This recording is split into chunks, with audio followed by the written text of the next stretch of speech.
أولاً إلهي إن أنا مهد عليه الحمد لله رب العالمين قلبت النسوة جارسية وأن أدبال دقينه حفلة الدافوركا دي اسمها مارينا بيج ستيت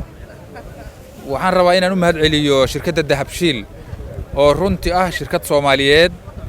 وكقيب قادة ديبوديسكا إيو إنفراستراكجر كإيو مالقلين تدلك الصوماليات حل أدق والصوماليات أي كجرتنا كسو قد بيسي هذا الديفلوبمنت تيجا السعودة كقيب قادنايس مارينا بيج ستيت waxaan ugu hambalyeynaya in ay heshay fursad maalgelin ah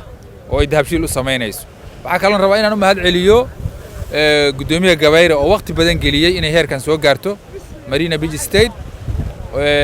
oo isku dayay waqti badan isku dayay inuu helo maalgelin iyo inuu isu keeno dad Soomaaliyeed oo maalgashada waxa kale oo u mahad celinaa ama halkan uga hambalyeynaya gudoomiyaha shirkadda Marina Beach State Lin Hassan oo qof talent runtii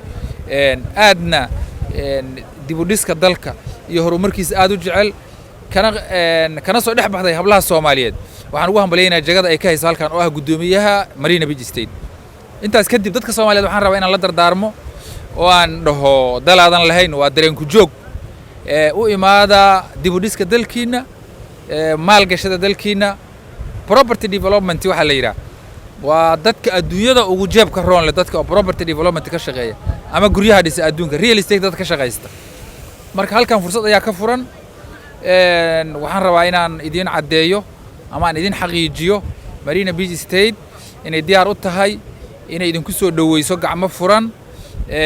oo aad ka heli doontaan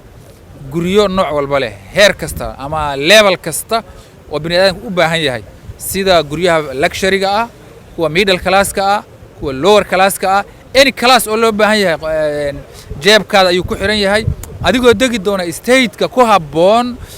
lifestyle-ka adiga aad rabto marka runtii guulay noo tahay xamarna guulay u tahay iyo Soomaali weyn Marina Beach State waxaan u rajaynayaa inay noqoto degmada 18aad ama 19aad haddii degmooyin kale ka soo hormaraan laakiin hadda bacdama hawsheeda lagu jiro banaadir ay 17 degmo tahay waxaan rajaynayaa inay noqon doonto degmada 18aad guulaysta dhamaantiin waana mahadsantihiin maalintii la soo bilaabay iyo maantay laba maalmood ay kala tahay marka dhamaanteena Soomaali way isugu hambalyeynayna waxaan idin rajaynayaa inaad ka qayb qaadataan dib u dhiska dalkiina taasoo dhaxal aad uga tagaysaan caruurtiina noqon doonta wassalaamu calaykum waraxmatullaahi wabarakaatuh